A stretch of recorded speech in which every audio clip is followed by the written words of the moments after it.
Have you ever watched the sunset and thought, not about its beauty, but about how many more you might witness? Have you ever caught your reflection in an unexpected mirror and seen not who you are, but all the years that have passed? The silver in your hair, the lines around your eyes, the way your body moves differently than it once did. There is something profound that happens as we age, not in the body alone, but in the soul. The mind begins asking questions it once avoided. The heart weighs what truly matters against what we thought mattered. And somewhere in that sacred reckoning, we discover a truth both terrifying and liberating. Time is not infinite, and every choice we make today shapes the regret or peace we will carry tomorrow. This awakening does not come gently. It arrives in quiet moments when you attend a funeral of someone your age, when you realize your parents are no longer strong, when you see photographs from a decade ago and barely recognize the person you were. The Zen masters call these moments small deaths, the continuous dying and being reborn that we experience throughout life. Each moment something passes away, and each moment something new arises. But we resist this truth. We cling to youth as if it is our right, to health as if it is permanent, to relationships as if they will last forever unchanged. This is not a message about fear, though fear may be what you feel as you listen. It is a call to awakening, because the most dangerous belief we can hold is that there will always be more time to love, to forgive, to travel, to become who we truly are. The Buddha taught that all conditioned things are impermanent, constantly arising and passing away. Your body, your relationships, your very breath, all are temporary gifts, not permanent possessions. In the Pali Canon, this truth appears again and again. Sabbe sankhara anicca, all conditioned things are impermanent. Not some things, not most things, all things. And yet, we live as if tomorrow is promised, as if aging happens to others, as if the lessons learned at 70 will somehow reach us in our youth through some mysterious osmosis. They will not, unless we listen now, unless we sit with the uncomfortable truth that you are aging right now, in this very moment, and that the person you will become at 70 is being shaped by the choices you make today. What follows are 9 truths about aging and the art of conscious living. These are not theories or philosophical musings pulled from books. They are distilled from decades of research on regret, from the wisdom of Buddhist teachings on impermanence, and from the lived experience of elders who have reached the end of their journey and looked back with both sorrow and clarity. Studies involving hundreds of people in their 80s and 90s reveal patterns so consistent they cannot be ignored. Interviews with the elderly show remarkable agreement on what matters and what does not. And the Buddhist wisdom that has guided seekers for 25 centuries offers the same teaching: wake up before it is too late. If you take nothing else from these words, take this: do not wait until 70 to wake up. The time to live fully, consciously, authentically is now. Because the tombstone will not remember your plans, only what you actually did. It will not record your intentions, only your actions. And the years pass faster than you can imagine. The young think they have forever. The old know they had only moments. The first truth is this: status is an illusion that vanishes with breath. Through the lens of Buddhist wisdom, we understand that all titles, all positions, all the ways we define ourselves in the social world are nothing more than temporary designations. They arise, they serve a purpose, and they dissolve. The Buddha spoke of anatta, the teaching of non-self, which reveals that there is no permanent, unchanging essence to cling to. Who you think you are, the role you play, the position you hold, the reputation you have built, these are constructions, not truth. They are masks worn for a time, not the face beneath. The CEO becomes the retiree, and suddenly the phone stops ringing. The athlete becomes the elder, watching younger bodies do what theirs once could. The beauty fades, photographed and remembered, but no longer present. The powerful become frail, the influential become forgotten. And what remains when all these identities are stripped away? Character, kindness, the impact you made on human hearts, the small moments of genuine connection that required no title to create. Consider the person who spent 40 years building their career, sacrificing weekends and evenings, missing birthdays and recitals, all to climb the ladder. They reached the top. They earned the corner office, the awards, the recognition, and then they retired. Within months, the calls stopped coming. The invitations dried up. They discovered that their value had been tied entirely to their position, not to who they were. The Buddhist teaching here is clear. When you build your identity on something impermanent, you build your house on sand. When the tide comes, and it always comes, everything washes away. Research on elderly regret consistently shows that people do not lie on their deathbed wishing they had worked more hours or achieved a higher rank. A study of 228 people aged 79 to 98 found that their most common regrets involved things they had not done, relationships they had neglected, and health they had sacrificed. Not one of them said, "I wish I had stayed at the office longer." Not one regretted missing that meeting to attend a child's play. They wished they had loved more deeply. They wished they had been present. What haunts the aging mind is not the promotion they missed, but the child's recital they skipped, the friend they neglected, the moment of connection they traded for ambition. Buddhist teacher Louis Richmond emphasizes that every breath offers new chances. Old age, he teaches, is not the end of opportunity but a fresh start each day. Yet how many of us spend our present moments building castles of status that will crumble the moment we can no longer maintain them? We measure our worth by accomplishments that history will forget. We chase titles that mean nothing outside our small circles. We sacrifice what is real, love, connection, presence for what is ephemeral status, recognition, power.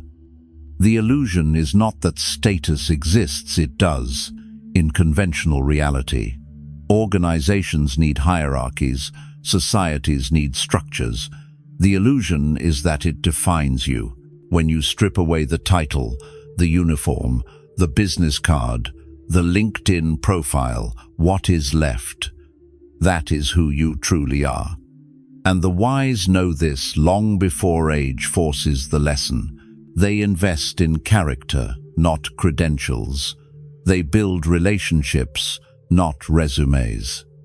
They understand that the only status that matters is how you treat the person who can do nothing for you. Aging is the great equalizer.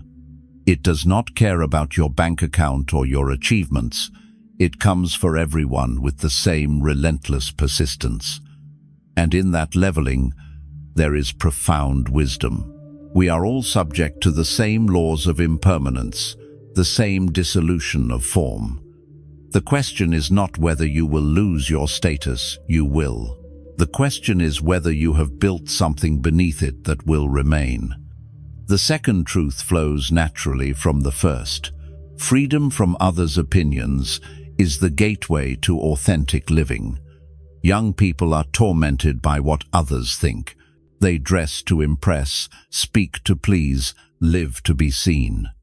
Middle-aged people are exhausted by maintaining appearances, by keeping up with expectations, by performing the roles society has assigned them.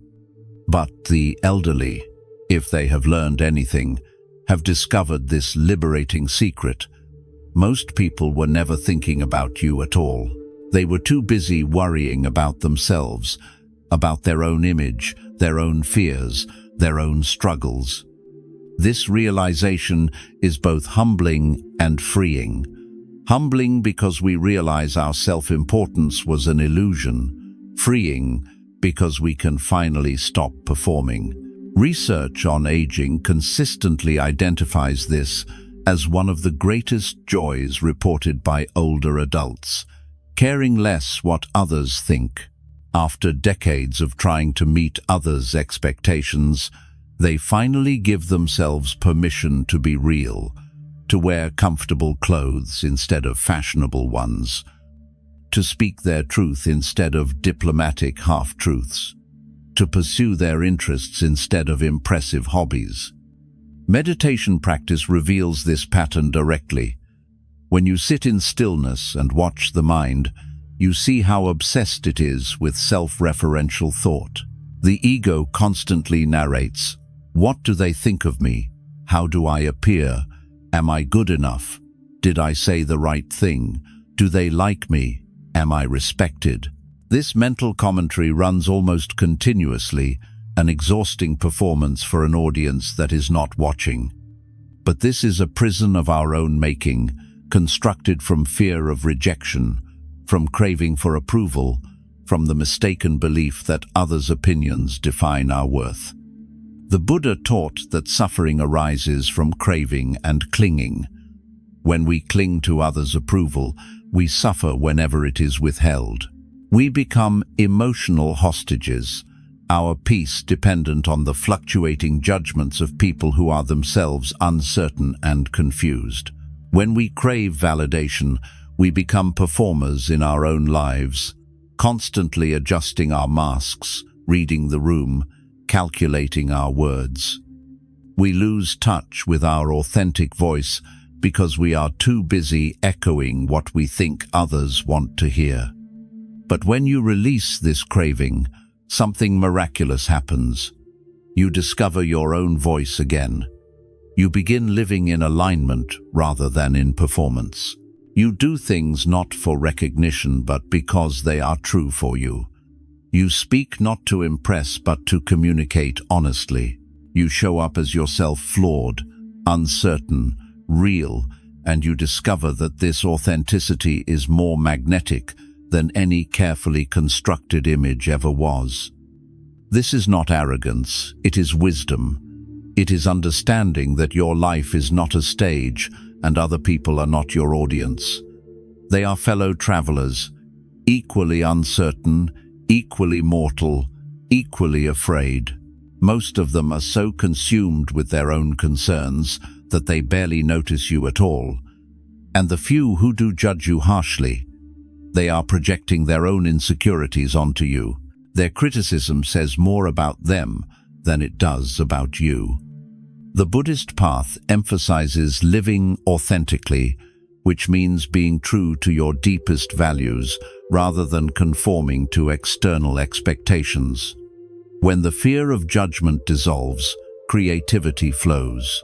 You try new things without worrying about looking foolish. Courage rises.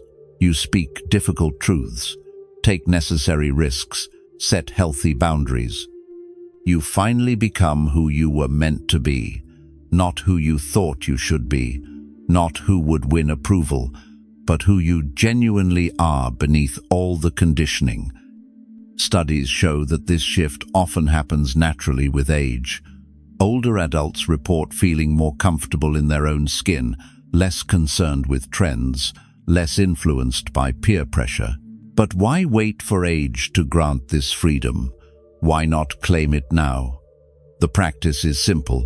Notice when you are performing for others. Notice when you choose something, not because you want it, but because of how it will look.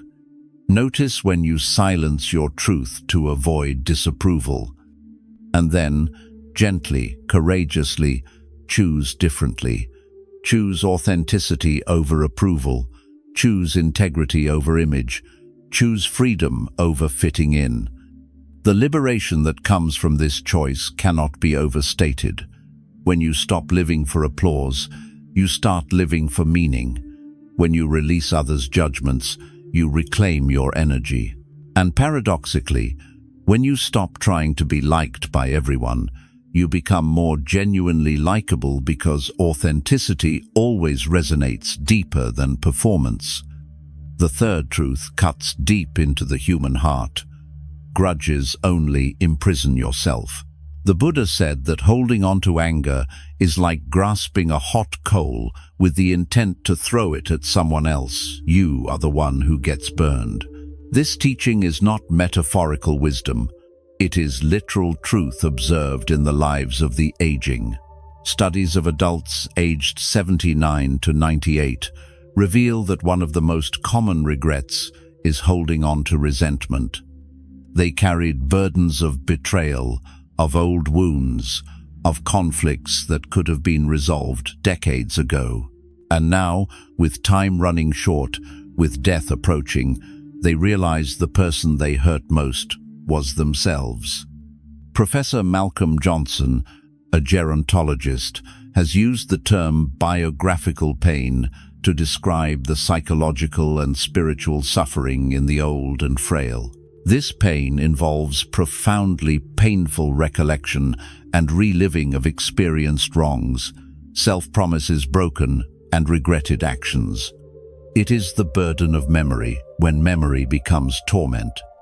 The elderly often sit alone with these ghosts, unable to change the past, unable to make amends because the other person is dead or unreachable, unable to forgive because the wound still feels fresh, even 50 years later. Living to be old, Johnson writes, is still considered a great benefit, but dying slowly and painfully, with too much time to reflect, and with little or no prospect of redressing harms, deficits, deceits, and emotional pain, this has few redeeming features. The irony is cruel. We live long enough to regret deeply, but not long enough to undo what we regret. The unforgiving heart carries its burden to the grave. Forgiveness, the elderly learn, too late, is not for the other person. They may never know you have forgiven them. They may not care. They may not even remember what happened. Forgiveness is for you.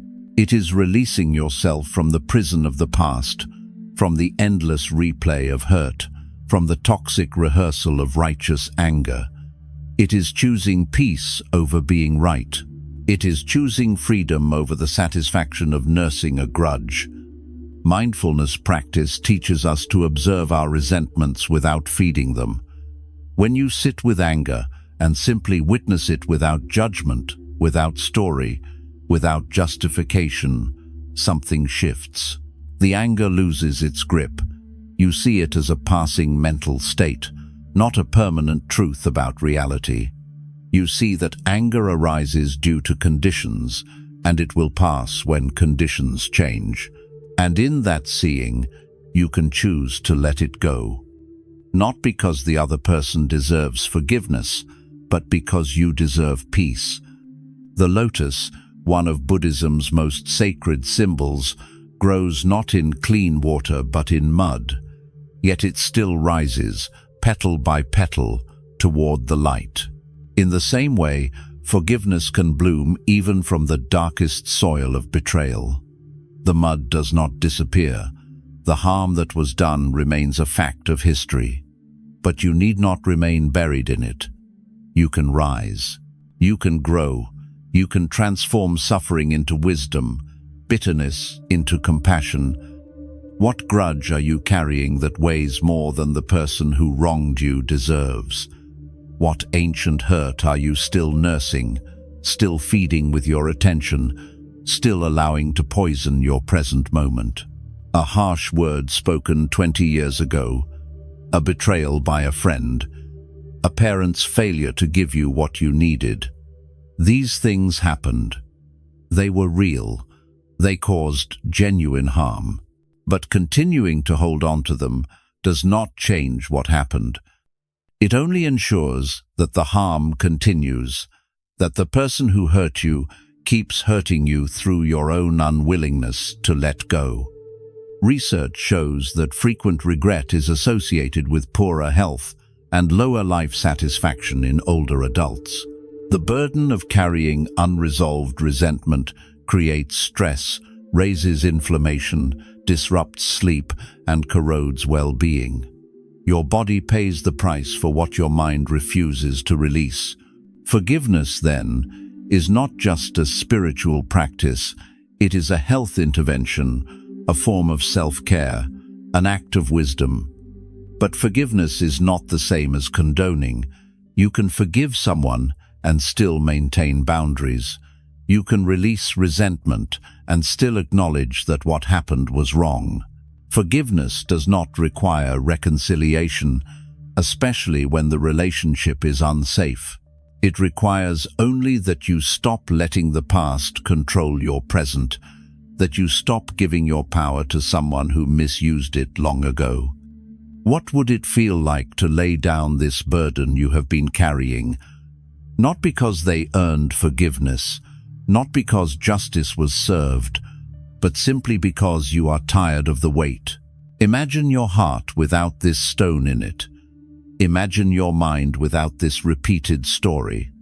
Imagine waking up and realizing that someone who hurt you 10 years ago no longer occupies space in your consciousness.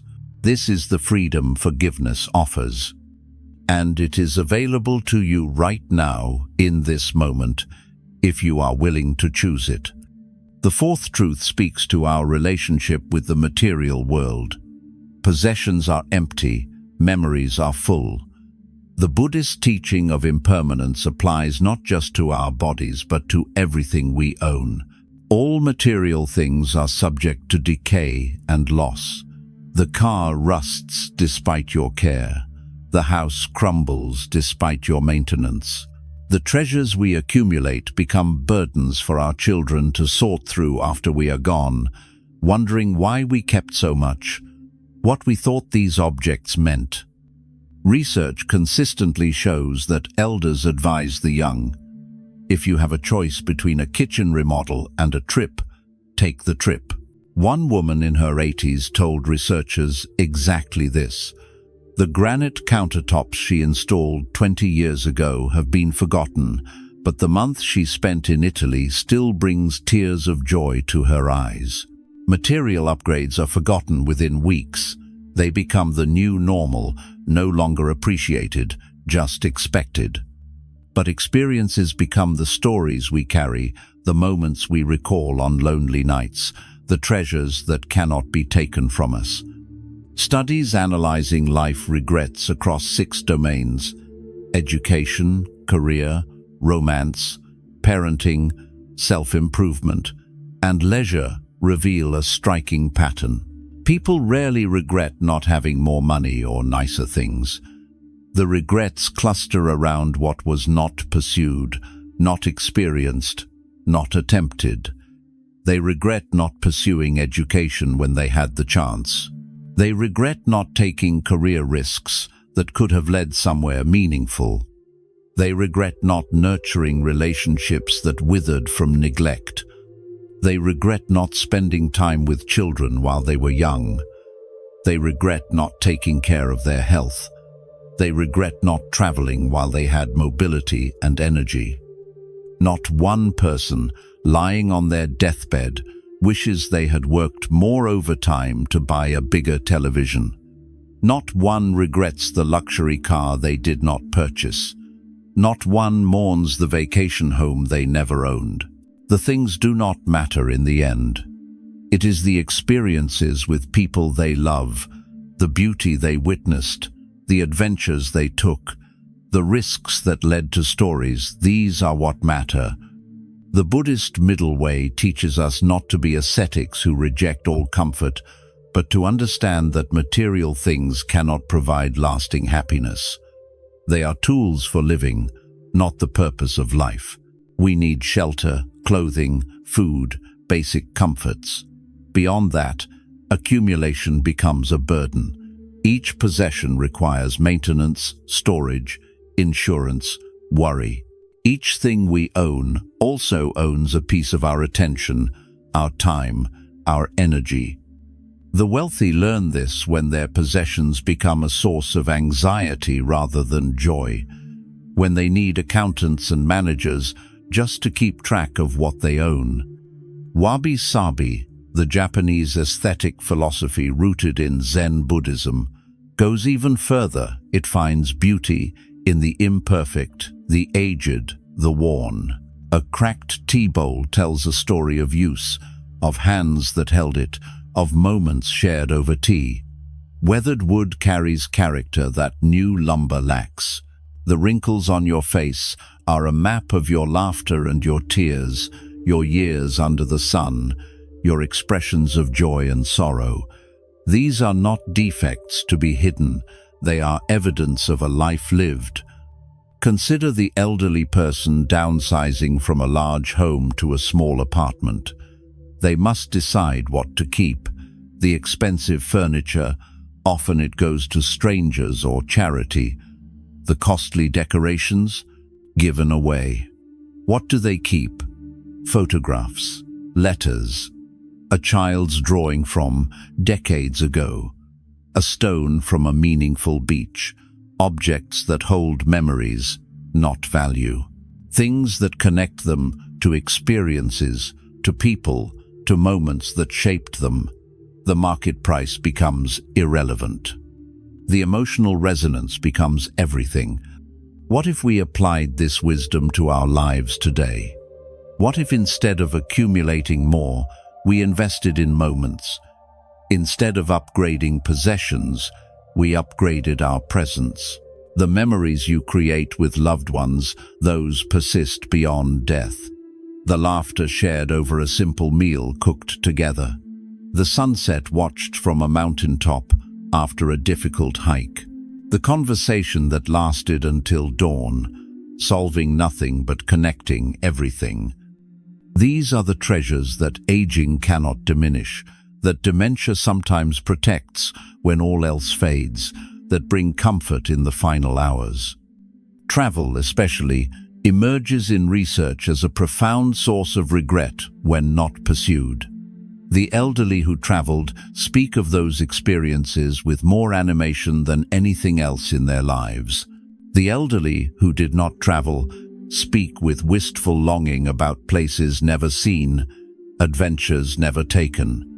They waited for retirement, for the right moment, for when they had enough money saved. And then retirement came with unexpected health problems. Or they had money but no longer had energy. Or their spouse died and they could not bear to go alone. "I never got to Japan," one 91-year-old woman said, despite having traveled extensively. That one missed journey still haunted her. The wisdom here is clear. Prioritize experience over accumulation. Value memory. Making over money making. Invest in what cannot be taken from you, the places you have been, the people you have loved, the beauty you have witnessed. When everything else fades, when the house is sold and the possessions are distributed, these are what remain.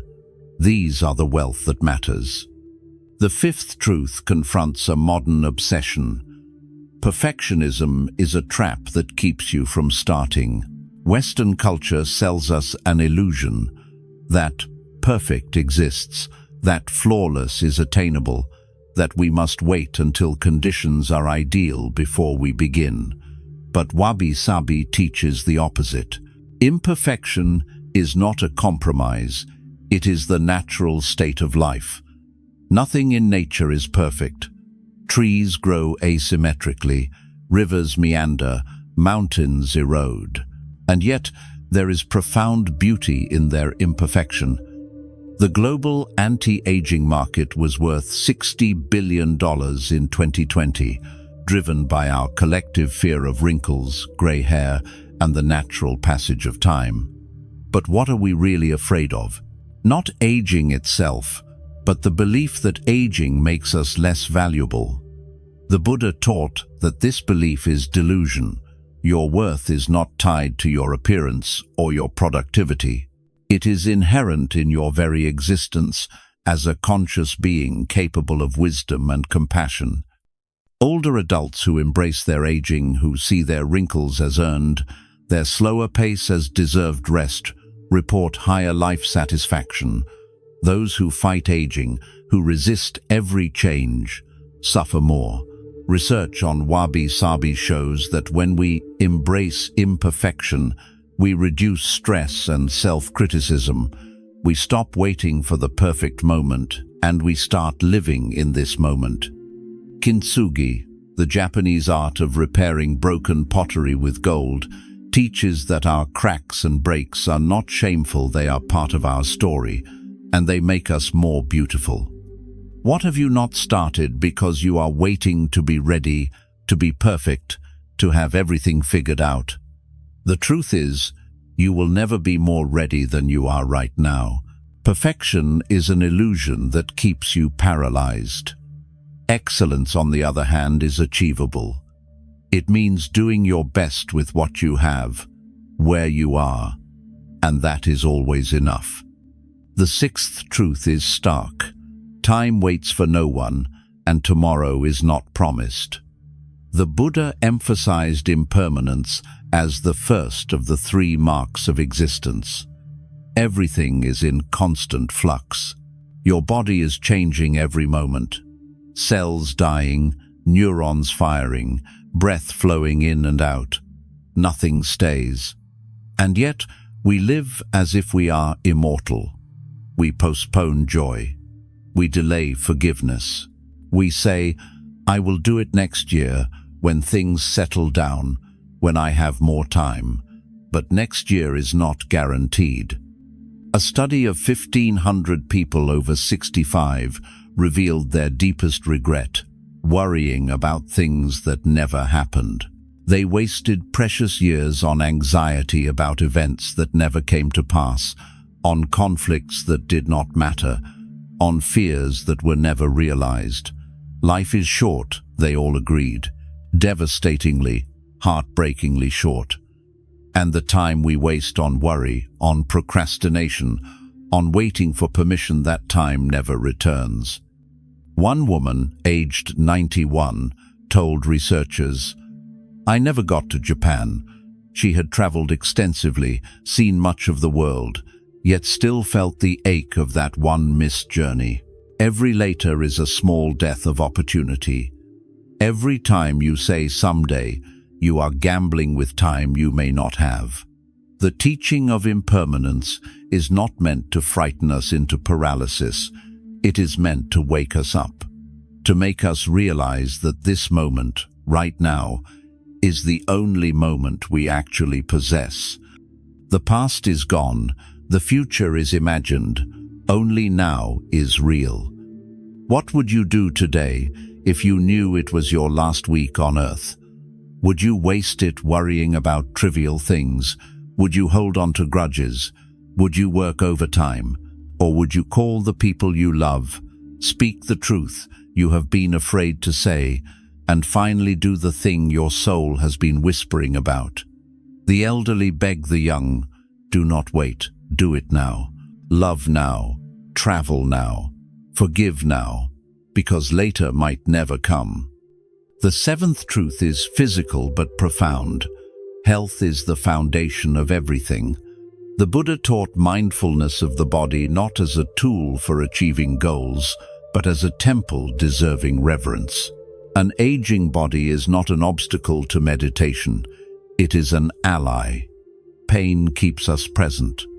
Limitations teach us humility. And neglecting health is the most common preventable regret.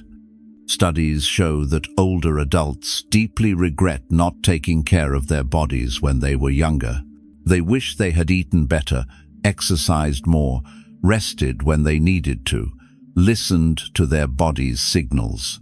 Now, at 70 or 80, they live with chronic pain, with diabetes, with conditions that could have been prevented.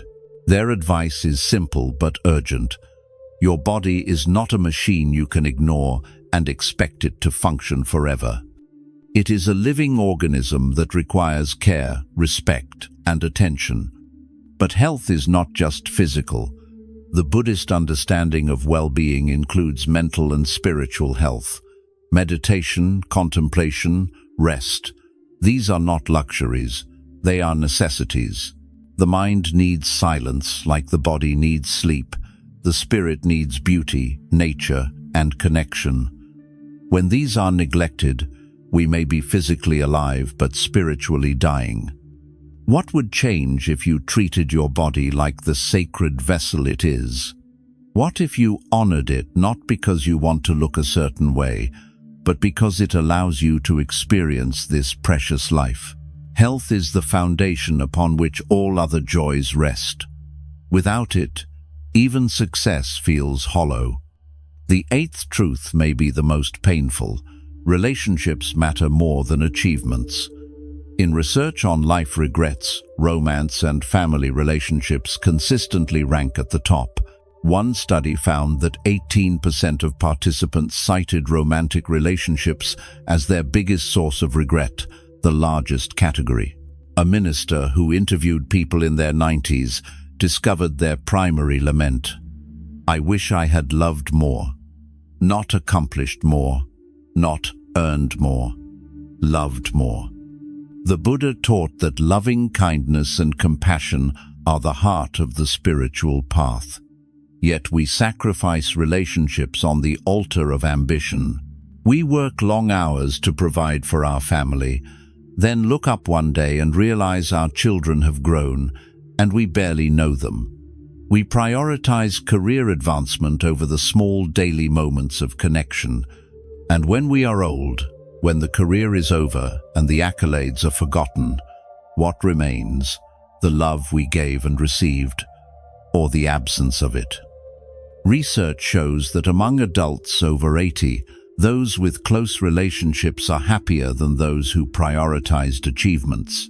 Harvard's longest-running study on happiness found the same. Quality relationships, not wealth or fame, predict well-being. Loneliness in old age is not just about being alone. It is about carrying burdens of regret, betrayal, and unhealed wounds. It is about looking back and seeing all the times you chose work over presence, status over connection, safety over vulnerability. What relationship are you neglecting right now? What conversation are you avoiding? What love are you withholding because you are too busy, too tired, too proud? The elderly plead with the young: prioritize people. Tell them you love them. Show up, listen, forgive. Because when everything else fades, love is what will have mattered. The ninth truth is the culmination of all the others. Happiness comes from within, never from without. The Buddha's fundamental teaching is that we ourselves must walk the path. No one can save us but ourselves. External circumstances, wealth, status, beauty, achievement cannot provide lasting happiness because they are impermanent and ultimately unsatisfying. True joy arises from inner peace, from compassion, from wisdom, from being fully present in this moment. Studies on aging show that older adults who cultivate inner resources, acceptance, gratitude, mindfulness, report higher life satisfaction than those who remain dependent on external validation. They have learned what the young are still trying to grasp. Happiness is not a destination to be reached. It is not found in the next promotion, the perfect partner, the dream house. It is a practice, a way of being, available in every moment if we stop chasing and start noticing. Wabi-sabi philosophy teaches that beauty is found in the simple and ordinary: a cup of tea, a quiet morning, the play of light through leaves. These moments of simple presence are available to everyone, regardless of circumstance. But we miss them because we are lost in thought, planning the future, regretting the past, comparing ourselves to others. Mindfulness brings us back.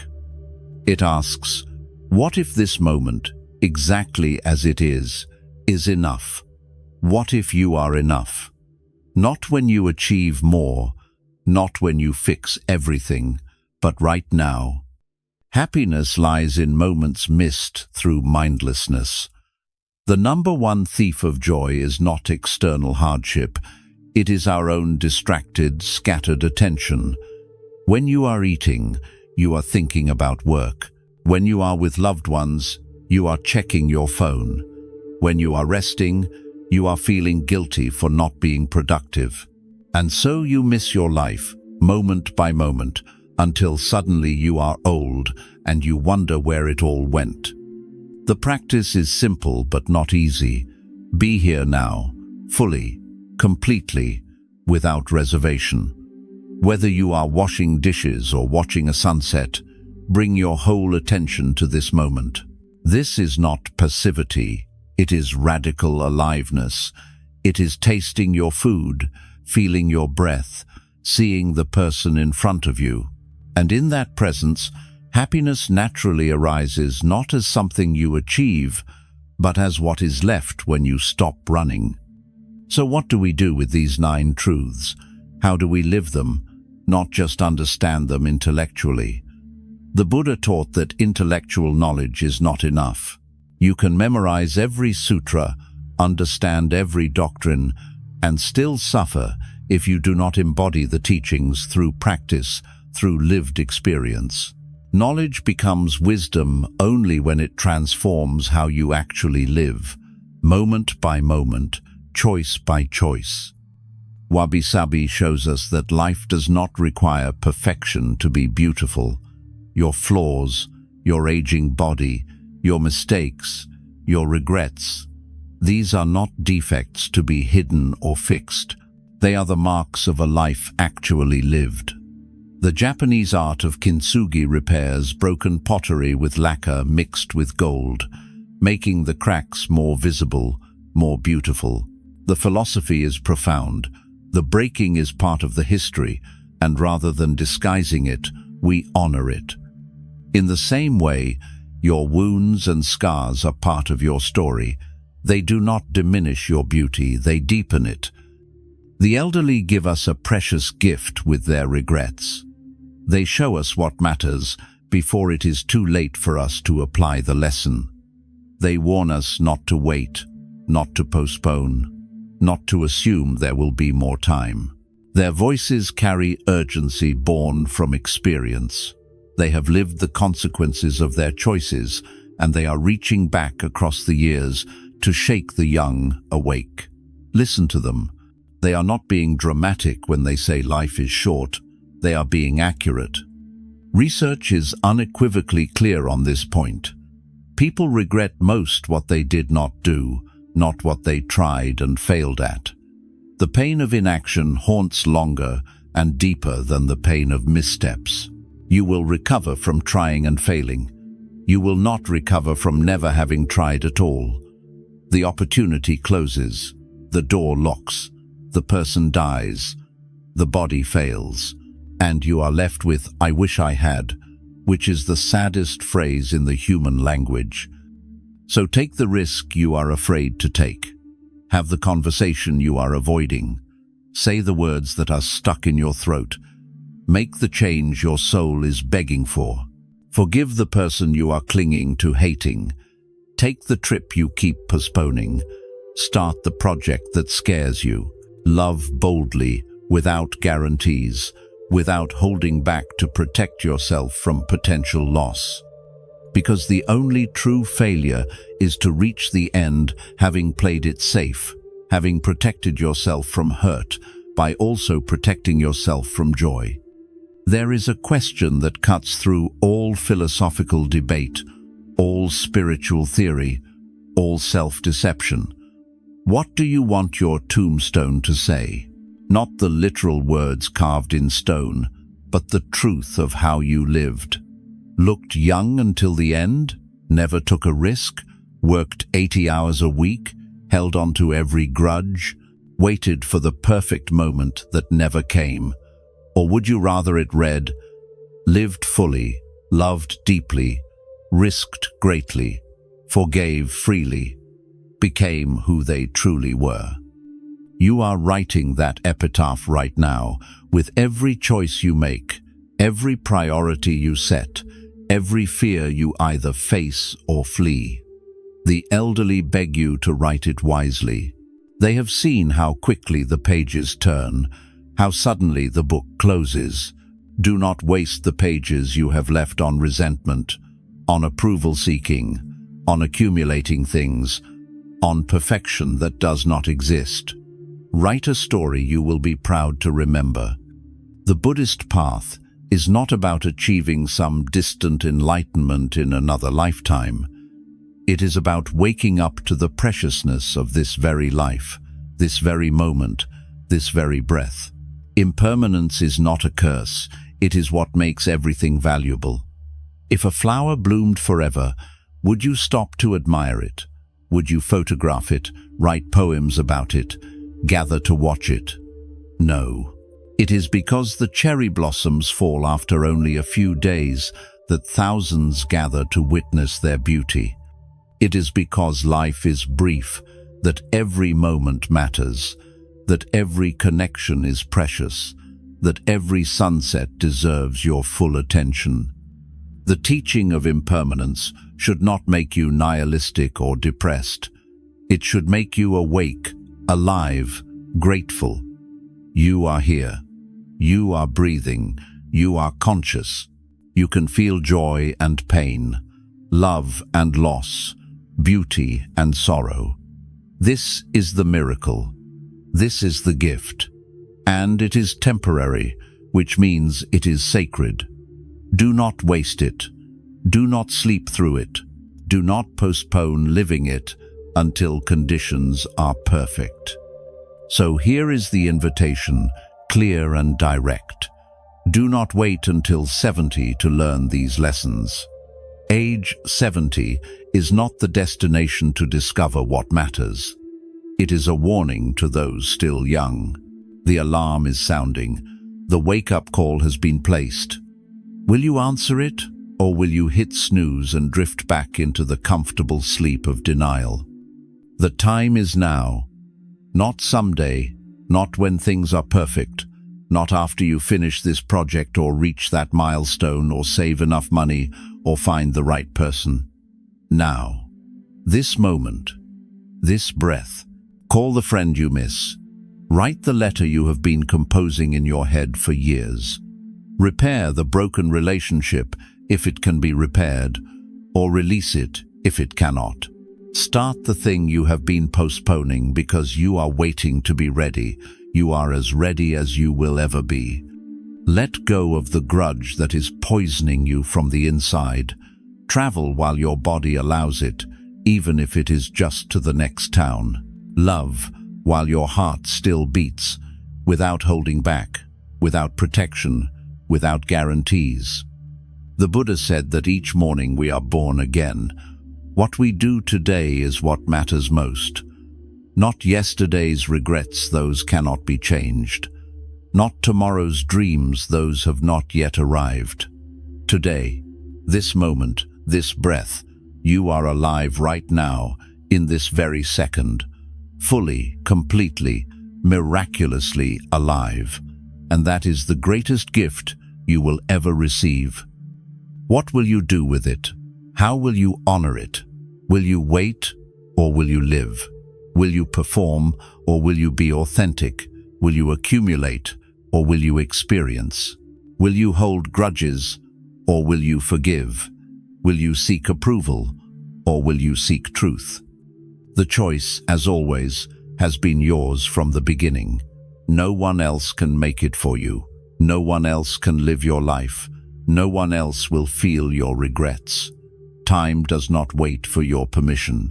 The body ages whether you acknowledge it or not. Opportunities close while you deliberate. People die before you say what you meant to say. But wisdom is available in every moment. Presence is available in every breath. And the capacity to live fully, consciously, authentically, that is your birthright. Not something to be earned through years of spiritual practice, though practice helps. Not something reserved for the enlightened few. It is available to you right now, in this ordinary moment, if you choose it. May you wake up before it is too late. May you love before you lose the chance. May you live so fully that when the end comes, and it will come for all of us, you have no regrets, only gratitude. Gratitude for this brief, beautiful, imperfect life. Gratitude for the people who walked beside you. Gratitude for the sunsets you witnessed, and the meals you shared, and the laughter that erupted spontaneously. Gratitude for the hard times that taught you wisdom. Gratitude for the aging that reminded you nothing lasts. Gratitude for the impermanence that made every moment precious. Because in the end, that is all we have. This moment, this breath, this one irreplaceable life. And if we have lived it well, not perfectly, not flawlessly, but fully, authentically, courageously, it is enough, more than enough. It is everything. The enlightenment we seek is not in some distant heaven or future lifetime. It is here, in the midst of this imperfect, impermanent, precious existence. Wake up to it, while there is still time. If these words stirred something within you, if they touched a place that knows their truth, take one small action today, not tomorrow, not next week, not when you feel more ready today.